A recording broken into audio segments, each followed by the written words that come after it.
One more time. And I feel good about this one. But I felt good about the last one. Okay, and action!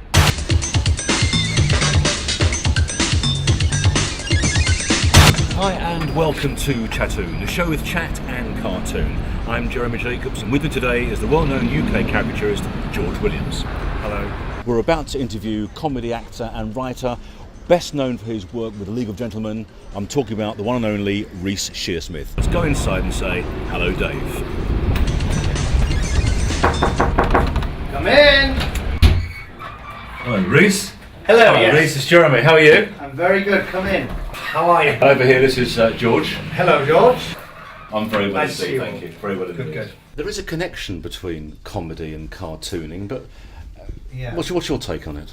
Well, I mean, I've always loved art. My career path was always going to be something to do with graphic art, maybe caricaturing, because I do a lot of caricatures of the characters that we've come up with in the last few years. I try to draw the idea of the character before, just to get an idea of what the flavour of what it might look like. When I was playing Maureen in Psychoville, I did actually end up looking quite like the original sketches of hers. Of course, today you're somewhat busy. Yes. You're in Betty Blue Eyes. The Betty Blue Eyes is the new musical that I'm in, based on the film A Private Function. I'm the Michael Palin part. Yes. I'm Gilbert, the chiropodist. Yeah. So I get to touch a lot of feet in this. I've got a lot of antibacterial gel backstage. Let's talk about pigs. The pig is literally hogging my time at the moment. Town council are kind of the baddies, really, of the piece. They've reared this illegal pig. When Betty comes out, it's no one's watching what we're doing anymore. It's just completely everyone's oohing and ahhing at the robot pig.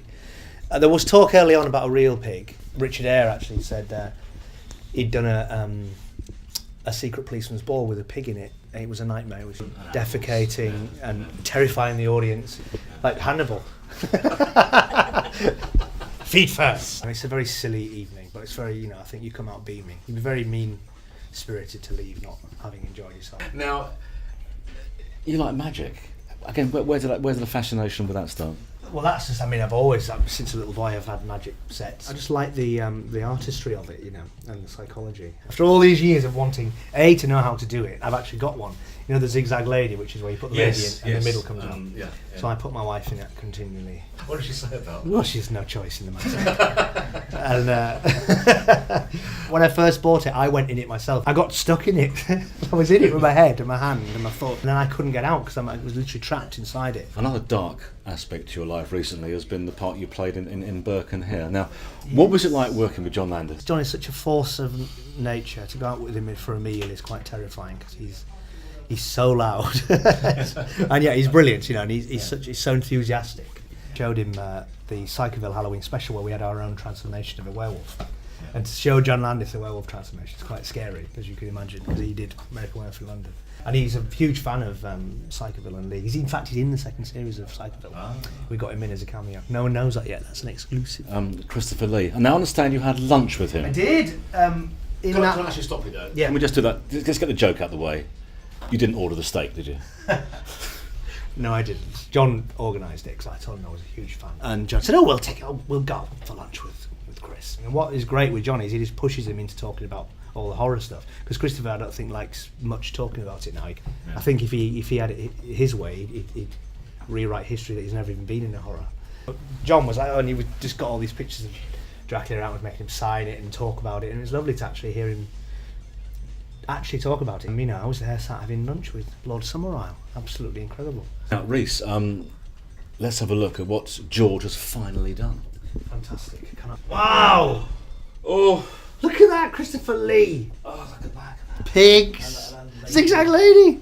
Oh, it's brilliant. I love it. Fantastic. Lovely. Perfect. Even with my 1947 hair. I love it that you've got Christopher in there. Brilliant. This is going in here. It's going to be pride of place on the wall. So let's go inside and see exactly and say. Don't call me 10 Take Jacobs for nothing. Hello. One more. Hello. Lovely. Never know. Spotted Paul, that was really good. What a pleasure it is to work with this professional team. Nothing personal, so I'll just go home. Just okay, right, shut the door. Action!